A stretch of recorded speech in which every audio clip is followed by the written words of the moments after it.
नमस्कार, मी Punjab duck. October 30 October आणि 31 October हे 3 दिवसात राज्यात पाऊस आहे.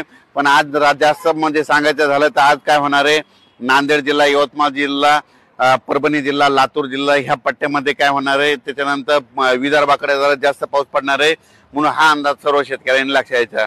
त्याच्यानंतर उत्तर महाराष्ट्राकडे देखील नाशिक, नंदुरबार, धुळे, जळगाव तिकडे देखील पाऊस पडणार आहे. म्हणजे सांगायचं झालं तर पूर्व विदर्भ, पश्चिम विदर्भ, दक्षिण महाराष्ट्र, उत्तर महाराष्ट्र, कोकणपट्टी, खानदेश सगळीकडे हा 3 दिवस पाऊस राहणार आहे. त्याच्यानंतर 1 तारखेच्या नंतर हवामान कोरडं होणार आहे.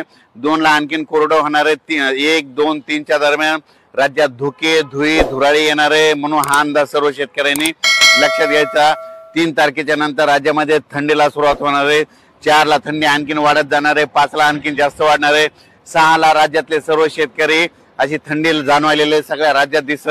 7 तारखेच्या नंतर एकदम कोरडा हवामान राहणार आहे. ज्यांना हरभरा, ज्वारी काही पेरायची असेल तर तुम्ही काय करा, 1 तारखेच्या नंतर पेरू शकता. कारण की राज्यामध्ये सध्या आता म्हणजे 1 च्या नंतर पाऊस उघडणार आहे. हा शेवटचाच फक्त पाऊस आहे. फक्त 31 ऑक्टोबर हे राज्यात फक्त 3 दिवस पावसाचा जोर असणार आहे. 1 तारखेच्या नंतर पावसाचा जोर ओसरणार आहे. राज्यात ठिकठिकाणी सूर्यदर्शन होणार आहे. धुळी देखील येणार आहे, धुराळी देखील येणार आहे म्हणून हा अंदाज लक्षात घ्यायचा. फक्त राज्यामध्ये आता राज्यात 3 दिवस पाऊस आहे. भाग बदलत पडणार आहे. कुठं रिमझिम पडणार आहे, कुठं जोराचा पडणार आहे, कुठं वडी नाले वाहणारा पडणार आहे, काही नद्यांना पूर देखील येणार आहे म्हणून हा अंदाज सर्व शेतकऱ्यांनी लक्षात घ्यायचा.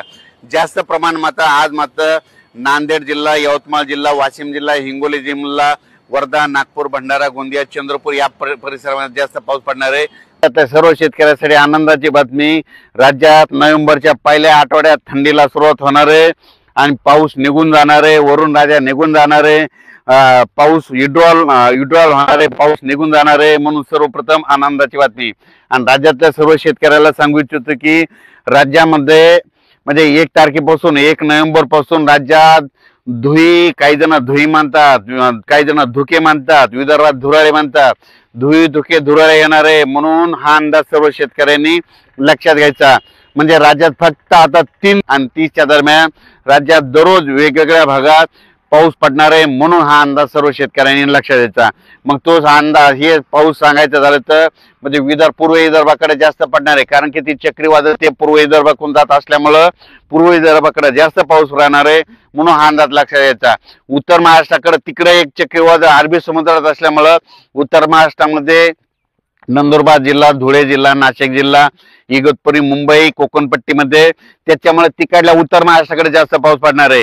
ह्या चक्रीवादळामध्ये पूर्व विदर्भात पडणार आहे. आणि दोन्ही चक्रीवादळाच्या म्हणजे घेरामध्ये महाराष्ट्रामध्ये जे जिल्हे आहेत त्याच्यामध्ये काय होणार आहे, भाग बदलत वेगवेगळ्या ठिकाणी विखुरलेल्या स्वरूपाचा जोराचा पाऊस पडणार आहे हा अंदाज लक्षात घ्यायचा.